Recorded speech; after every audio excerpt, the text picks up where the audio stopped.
Nasa 5,000 mga benepisyaryo sa Ilocos Norte ang nabigyan po ng tulong pinansyal na pinangunahan na ipamahagi po ni Pangulong Ferdinand R. Marcos Jr. Maliban po dyan, namigay din ng Pangulo ng patient transport vehicle sa mga LGU sa Region 1. Si Janice Dennis sa report. Kasabay ng paggunita ng ika-107th birthday ni dating President Ferdinand E. Marcos Sr., pinangunahan ni President Ferdinand R. Marcos Jr. ang iba't ibang aktibidad dito sa Ilocos Norte. Pinangunahan niya ang pamimigay ng tulong pinansyal mula sa Ayuda sa Kapos ang Kita o AKAP program.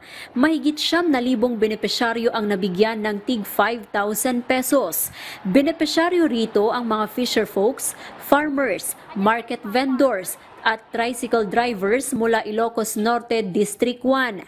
Ipinangako ni President Ferdinand R. Marcos Jr. ang tuloy-tuloy na suporta ng pamahalaan sa lahat ng mga Pilipinong nangangailangan ng tulong. Patuloy rin anya ang kanilang pag-monitor sa sitwasyon ng iba't ibang lugar sa Pilipinas. Alam niyo po, kaya namin ginagawa ito at ginawa namin dito sa Ilocos Norte, ginagawa po natin ito dahil kinikilala ng inyong national government na sa nakaraang 6 na buwan ay marami pong nangyari sa ekonomiya natin, dumaan po tayo sa El Nino at daming nagtataasan ang presyo. Lahat po yan ay ang naging dahilan ay talagang magulo ang mundo ngayon. Kaya hindi natin malaman kung ano ang susunod na krisis na dadating. At babaguhin na naman lahat. Kaya nandito naman ang inyong pamahalaan. We are here to continue to support and bring whatever help we can. Kung ano man may tulong namin para sa mga nangangailangan. Tinapat rin ang paggunita ng kaarawan ng dating Pangulo na si Ferdinand E. Marcos Sr. sa pagbibigay ng mga tulong pinansyal dahil alam niyang ito ang kagustuhan ng kanyang ama. Tinapat na rin namin sa ating pag-celebrate ngayong araw, September 11, ang birthday, 107th birthday ng ating dating Pangulo, ang aking ama, President Ferdinand Edralin Marcos, na ngayon may senior na sa pangalan niya. So, I'm very happy na nag-celebrate tayo ng birthday, panangkasangay ti Amma. And that is why we are here today.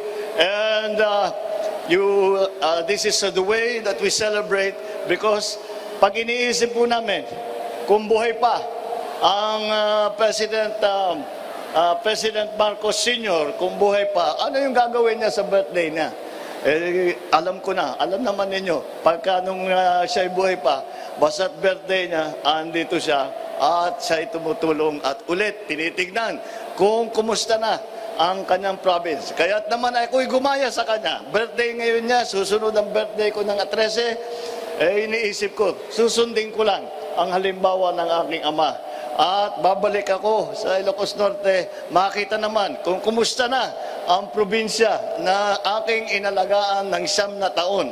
Para kay Nanay Mary Jane Antonio na isang magsasaka, malaking tulong ito para sa kanya para sa pagpapagamot ng kanyang asawa. Malaking pasasalamat po ito kasi po nangangailangan po ako ng financial po ngayon at malaking blessing po ito dahil yung husband ko ay kailangan ng pambili po ng gamot.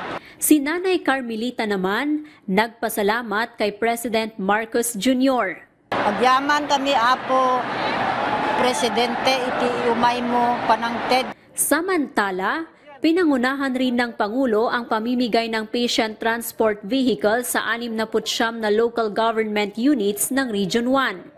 12 units ang naipamigay sa Ilocos Norte, 17 sa Ilocos Sur, 8 sa La Union at 32 sa Pangasinan. Mahigit 150 million pesos ang halaga na naipamigay sa mga LGUs. Ayon kay PCSO General Manager Mel Robles, tuloy-tuloy ang pagbibigay nila ng mga patient transport vehicles sa lahat ng mga LGUs. Malaking tulong ito para mas mapabuti ang serbisyo medikal na maibibigay sa mga residente ng bawat munisipyo. Maganda na ang average natin sa buong Region 1. Marami na tayong nabigyan. Of all the regions, sa Region 1 ang pinakamarami ng nabigyan. Pero I think that is rightfully so kasi maganda rin ang road network ng Region 1. No?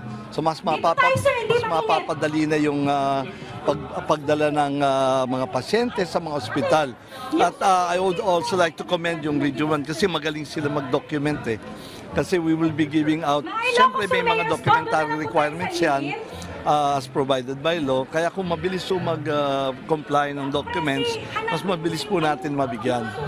Pero as much as possible, we want them to give every municipality, city in the country. Yan po ang aming panata. No? Kaya nakalagay doon, panata sa bayan, biyaya sa mamamayan. Ito talagang panata natin. Pangako natin ito, 100% of all municipalities and cities mabibigyan natin before the end of the term of PBBM. Isa ang Baknotan La Union na benepisyaryo ng Patient Transport Vehicle. Ayon kay Mayor Divina Fontanilla, malaking tulong ito sa lahat ng residente sa nasabing munisipyo. Makakatulong po ng malaki sa aming mga kababayan sa bayan ng Baknotan La Union. Nagpapasalamat po kami sa ating Pangulo at siyempre sa PCSO sa ganitong opportunity. At sana po makatulong po siya talaga. And I'm sure na ito ay malaking bagay po sa aming maliit na bayan.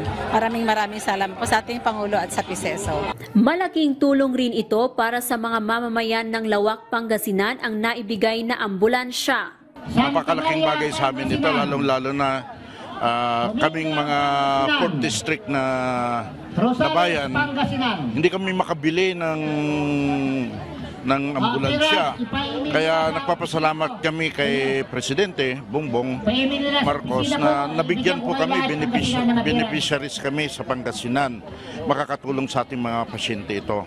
Lalong-lalo na pag-transfer ng mga pasyente po namin. Kaya mabuhay po ang ating Presidente. Nagpasalamat ang lahat ng mga benepisyaryo sa tulong na ibinigay ng Pangulo. Mula dito sa Ilocos Norte, Janice Dennis para sa Pambansang TV sa Bagong Pilipinas.